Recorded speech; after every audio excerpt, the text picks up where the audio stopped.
안녕하세요. 오늘 저희가 함께 깊이 파고들어 볼 주제는 바로 당신이 보내주신 인체 소화계통에 대한 자료들입니다. 네, 우리가 매일 먹는 음식이 입에 들어간 순간부터 어떤 놀라운 여정을 거치는지 그 모든 과정을 하나하나 따라가 볼 텐데요. 맞아요.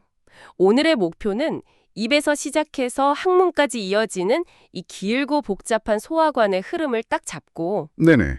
그 과정에서 소화를 돕는 중요한 조연들의 역할까지 명확하게 이해하는 거죠. 네.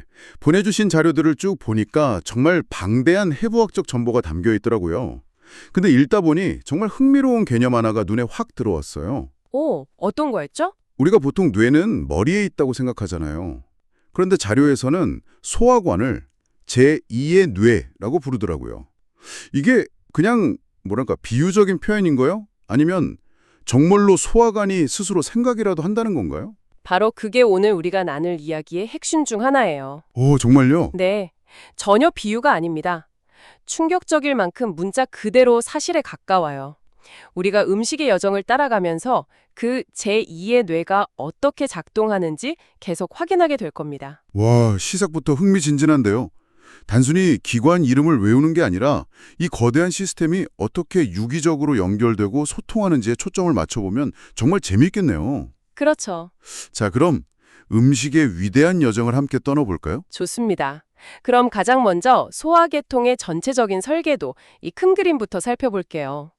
소화계통은요, 크게 두 부분으로 나눌 수 있어요. 아, 두 부분이요? 네, 음식이 실제로 지나가는 긴 터널인 소화관하고 이 터널 밖에서 화력을 지원하는 부속기관으로요. 소화관은 입에서 시작해서 인두, 식도를 거쳐 위, 그리고 엄청나게 긴 소장과 대장을 지나 항문에서 끝나는 경로를 말하는 거고요. 맞습니다. 그리고 부속기관은 음식이 직접 통과하진 않지만 소화를 돕는 치아, 혀, 침샘, 간, 쓸개, 이자 이런 것들이고요. 네. 근데 자료의 해부도를 보면서 신기했던 점이 있어요.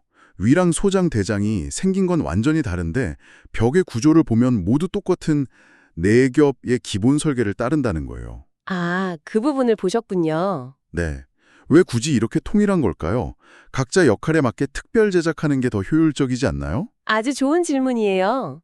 그건 바로 소화관 전체가 음식물을 이동시키고 분해하고 흡수한다.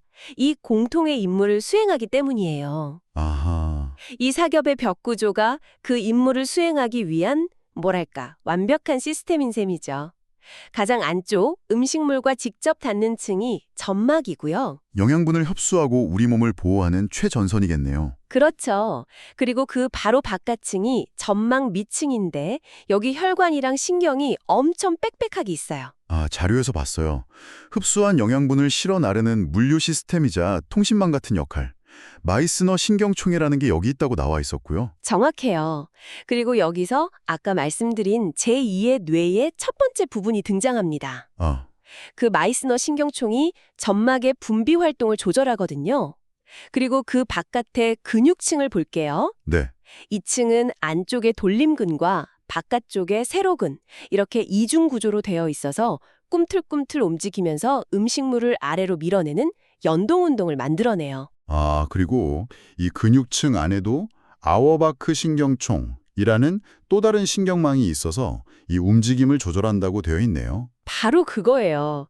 이 마이스너 신경총과 아우어바크 신경총, 이 둘을 합쳐서 장신경계라고 부르는데 이게 바로 제2의 뇌의 실체입니다. 와, 이 신경계는 머리에 있는 중추 뇌의 명령 없이도 독자적으로 소화 과정을 대부분 통제할 수 있어요.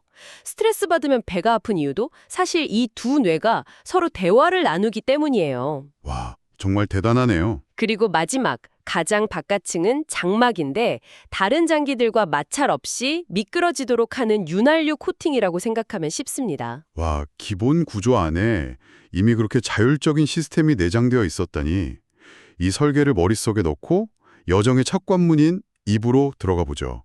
모든 소화가 시작되는 곳이잖아요. 네, 씹고 섞고 맛보는 과정이 모두 입, 즉 구강에서 일어나죠. 여기서부터 기계적 소화와 화학적 소화가 동시에 시작돼요. 치아 파트가 재밌었어요. 전니는 20개, 영구치는 32개인데 결정적인 차이가 작은 어금니의 유무도라고요. 맞아요. 어릴 땐 없다가 나중에 영구치가 나면서 새로 생기는 거였어요. 그리고 치아 구조를 보면 가장 바깥쪽이 우리 몸에서 가장 단단하다는 범랑질인데 엄청난 압력을 견디기 위한 설계라는 게 딱 와닿았어요. 그렇죠. 그 단단한 범랑질 안쪽으로 충격을 흡수하는 상아질, 그리고 신경과 혈관이 있는 치수가 있어서 정교한 감각까지 느끼게 해주죠. 혀도 단순히 맛만 보는 기관이 아니었고요. 그럼요. 이 부분에서 정말 의외였는데 혀 표면에 오돌토돌한 돌기들, 혀유두가 있잖아요. 네, 있죠. 근데 그중에서 수가 가장 많은 실유도에는 맛을 느끼는 미뢰, 그러니까 맛봉오리가 아예 없다고요. 네, 없습니다. 그럼 도대체 왜 있는 거죠? 그 실유도의 역할은 맛이 아니라 질감과 마찰력이에요. 마찰력이요? 네. 마치 사포처럼 음식물이 미끄러지지 않게 꽉 붙잡아서 씹고 삼키기 좋게 덩어리로 뭉쳐주는 물리적인 역할을 하는 거죠. 아하, 맛은 버섯유두나 성광유두 같은 다른 유도들이 담당하고요. 맞습니다.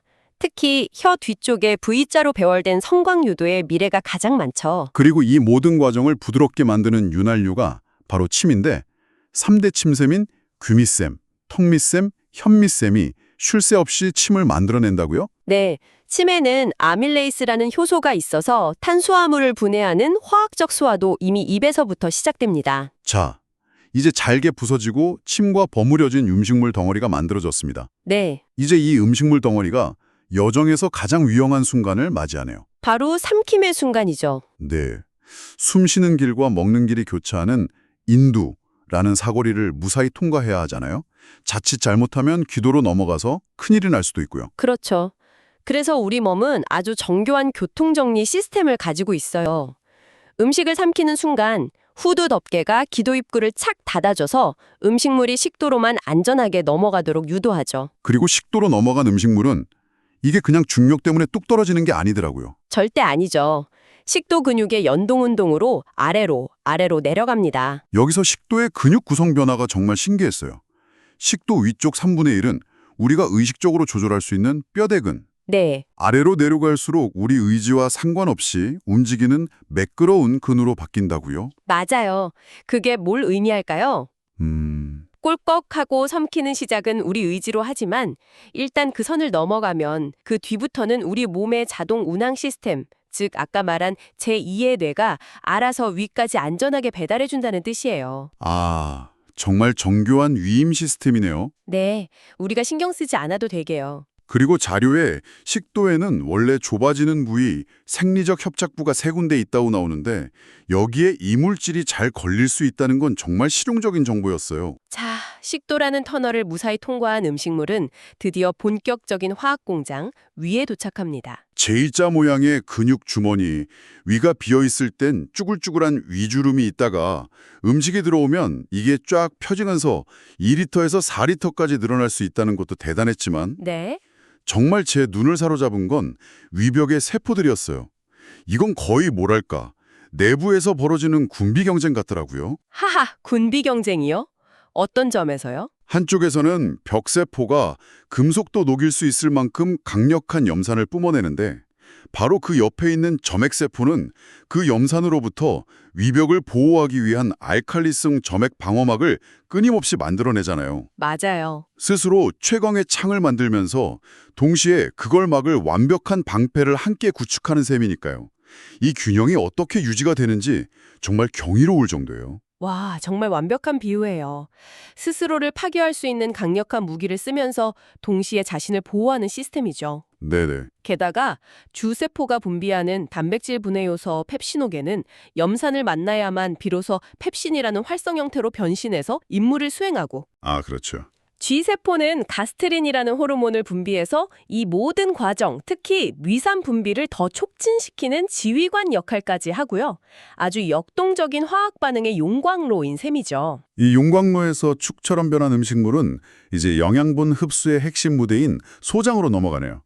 길이가 무려 6m, 7m나 된다고요? 네, 소장은 단순히 긴 관이 아니라 기능에 따라 3개의 구역으로 나뉘는 정교한 공장 라인이라고 볼 수 있어요. 아, 그 부분이요?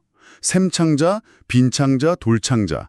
이름만 들으면 복잡한데 역할로 나눠서 생각하니까 이해가 쉬웠어요. 그렇죠. 첫 번째 구역인 샘창자, 즉 12지장은 일종의 준비 스테이션이에요. 준비 스테이션? 네, 위에서 내려온 강한 산성 음식물을 받자마자 이자액과 쓸개즙 같은 소화액을 받고 자체적으로도 알칼리성 점액을 분비해서 산성을 빠르게 중화시키는 역할을 하죠. 아, 본격적인 흡수를 위한 사전 작업이군요. 맞습니다. 그럼 두 번째 구역인 빈창자는 메인 생산 라인이겠네요. 대부분의 영양분 흡수가 바로 여기서 일어난다고 하니까요. 정확합니다. 그리고 마지막 구역인 돌창자는 품질 관리 및 보완 구역이라고 할 수 있어요. 보완 구역이요? 네, 비타민 B12처럼 앞에서 흡수되지 않은 특정 영양소를 마저 흡수하고 동시에 아주 중요한 역할을 수행하는데요. 바로 대장으로부터 세균이 역류하는 것을 막는 거대한 면역기관, 즉 집합 림프 소절, 즉 파이어펜이 여기에 밀집해 있어요. 와, 또 제2의 뇌 얘기가 나오네요. 단순히 영양분만 흡수하는 줄 알았는데 소화관 자체가 거대한 면역 체계의 최전선이기도 한 거군요. 바로 그겁니다. 근데 소장이 영양분을 그렇게 효율적으로 흡수할 수 있는 비결이 표면적을 극대화하는 전략에 있다고 하던데 이 구조가 정말 기가 막히더라고요. 네, 소장의 천재성은 어떻게 작은 공간 안에 테니스 코트만한 표면적을 구겨 넣었는지에 있어요. 3단계 압축 전략을 쓰죠. 3단계요? 첫째, 소장 내벽 자체에 돌림주름이라는 큰 과족방지턱 같은 주름들이 있어요. 이게 1단계예요. 그 주름 표면이 매끈한 게 아니었죠? 전혀요. 그 주름 표면 전체가 벨벳처럼 수많은 손가락 모양의 육모로 뒤덮여 있어요. 이게 2단계죠. 와, 그런데 정말 놀라운 건 3단계예요. 그 육모 하나하나를 덮고 있는 세포 표면에 또다시 수천 개의 미세 육모라는 현미경으로나 보이는 솜털이 빽빽하게 돋아나 있어요. 그러니까 과속방지턱이 있고 그 위에 융단이 깔려 있는데 그 융단 한 올 한 올이 또 솜털로 이루어진 구조. 바로 그거죠.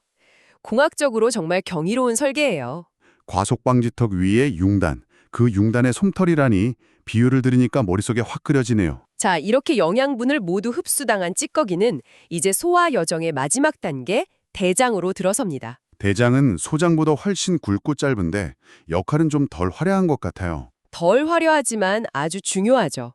대장은 영양분 흡수보다는 수분 재활용 공장이자 발효 탱크에 가까워요. 아, 수분 재활용? 네, 남은 수분을 최대한 흡수해서 몸으로 돌려보내고 장내 미생물들이 음식물 찌꺼기를 발효시키면서 비타민 K 같은 유익한 물질을 만들기도 하죠.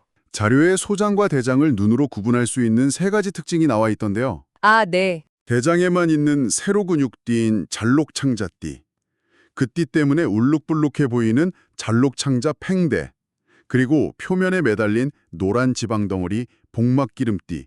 이 세 가지가 있으면 확실히 대장이군요. 네, 일종의 식별 마크인 셈이죠. 그렇게 대장에서 수분이 흡수되고 대변이 형성되면 마지막 관문인 항문관을 통해 배출됩니다. 이 항문관의 조절 메커니즘도 아주 절묘해요. 두 개의 괄약근이 협업을 하죠. 그렇죠. 안쪽에 있는 속항문 괄약근은 우리 의지대로 조절이 안 되고 바깥쪽에 있는 바깥 항문 괄약근은 우리가 의식적으로 조절할 수 있다고요. 맞습니다. 변이가 느껴지는 건 속 괄약근이 보내는 신호고 그걸 참고 버티는 건 바깥 괄약근의 역할인 거군요. 바로 그 이중 잠금 장치 덕분에 우리가 사회생활을 할 수 있는 겁니다. 하하, 정말 그러네요. 자, 지금까지 음식물이 지나가는 길을 따라왔는데 이 모든 과정이 원활하게 돌아가려면 보이지 않는 곳에서의 지원이 필수적이잖아요. 물론이죠. 특히 거대한 화학 공장인 간과 이자의 역할이 엄청나더라고요. 간은 우리 몸에서 가장 큰 장기로 무게가 1.5kg에 달해요. 수백 가지 일을 하는 다기능 처리 장치죠. 네, 간의 기본 단위를 간소엽이라고 하는데 여기서 문맥삼박이라는 개념이 중요해요. 아, 네. 간소엽의 각 모서리마다 세 개의 관이 항상 세트로 다닌다는 거잖아요. 그렇죠. 소장에서 흡수한 영양분이 가득한 혈액을 운반하는 관문맥, 신선한 산소를 공급하는 간동맥, 그리고 간에서 만든 쓸개즙이 나가는 쓸개관, 가지. 이 셋이 항상 붙어 다닌다는 게 신기했어요. 마치 공장으로 들어오는 원자재 라인, 전용 라인, 그리고 생산품이 나가는 라인이 한데 묶여 있는 것과 같아요. 효율성을 극대화한 설계죠. 아, 이렇게 들어온 혈액을 간 세포들이 처리해서 해독도 하고 영양분을 저장하거나 가공하고 소화에 필수적인 쓸개즙도 만들어요. 그리고 간에서 만든 쓸개즙은 바로 쓰이는 게 아니라 간 아래에 붙어 있는 쓸개, 즉 담낭이라는 작은 창고에 저장되고 농축된다는 점도 중요하네요. 맞아요. 필요할 때 진한 쓸개즙을 확 뿌려주기 위해서죠. 그리고 또 하나의 중요한 조력자가 바로 이자, 췌장이죠. 이자는 정말 독특한 하이브리드 기관이에요. 완전히 다른 두 가지 중요한 임무를 동시에 수행하거든요. 하나는 탄수화물, 단백질, 지방을 분해하는 강력한 소화 효소들을 만들어서 소장으로 보내는 외분비 기능이고요. 그리고 다른 하나는 혈당을 조절하는 호르몬을 혈액 속으로 직접 분비하는 내분비 기능이네요. 네, 이자 안에 섬처럼 흩어져 있는 이자섬이라는 조직에서 혈당을 높이는 글루카곤과 낮추는 인슐린을 만들죠. 즉, 이자 하나가 소화 시스템과 호르몬 시스템 두세 개에 모두 발을 걸치고 있는 셈이에요. 와, 정말 복잡하네요. 이렇게 많은 장기들이 각자의 위치에서 제 역할을 하려면 배 안에서 뒤죽박죽 섞이지 않고 제자리에 있도록 잘 고정되어 있어야 할 텐데요. 물론이죠. 그 역할을 하는 것이 바로 복막입니다. 복막이요? 복강 안쪽 벽과 대부분의 소화장기들을 덮고 있는 얇고 투명한, 뭐랄까, 포장재 같은 막이에요. 이 복막이 주름을 만들어서 장기들을 뒷벽에 매달아 고정시키기도 하고 혈관이나 신경이 장기로 들어가는 안전한 통로가 되어주기도 해요. 자료를 보니 이 복막과의 관계에 따라 복막안 기관과 복막 뒤기관으로 나뉘던데 이게 어떤 차이가 있는 건가요? 위나 소장처럼 복막에 완전히 쌓여 있어서 움직임이 비교적 자유로운 장기들이 복막 안기관이고요. 아, 네. 이자나 신장처럼 복막 뒤쪽에 단단히 고정되어 거의 움직이지 않는 장기들이 복막 뒤기관이에요. 이런 위치의 차이가 수술할 때 접근하는 방식이나 염증이 생겼을 때 퍼져나가는 양상에 큰 영향을 미치게 됩니다. 와, 정말 대단하네요. 오늘 우리는 입에서 시작된 음식이 수많은 기관들의 정교한 협력과 화학적 변화를 거쳐 우리 몸의 에너지로 흡수되는 그야말로 한 편의 대서사실을 함께한 것 같아요. 그렇죠. 모든 과정이 얼마나 경이롭게 연결되어 있는지 새삼 느끼게 되죠. 오늘 이야기를 쭉 듣고 보니 처음에 제가 던졌던 질문으로 다시 돌아가게 돼요. 소화계통이 제2의 뇌라는 거예요. 네네. 오늘 우리는 소화관벽 안에 뇌의 명령 없이도 독립적으로 작동하는 복잡한 심경망이 있다는 걸 확인했고, 소장에는 우리 몸 전체 면역세포의 70% 이상이 모여있는 거대한 면역기관이 있다는 것도 알게 됐어요. 맞아요. 소화계통은 단순히 음식을 분해하는 기계가 아니었던 거죠. 그 자체로 독자적인 신경계와 면역체계를 갖춘 매우 지능적인 시스템이에요. 그렇다면 이 모든 게 당신에게 뭘 의미할까요? 글쎄요. 제가 생각했던 것보다 훨씬 더 제 몸이 똑똑하다는 느낌. 거기서 한 걸음 더 나아가 보죠.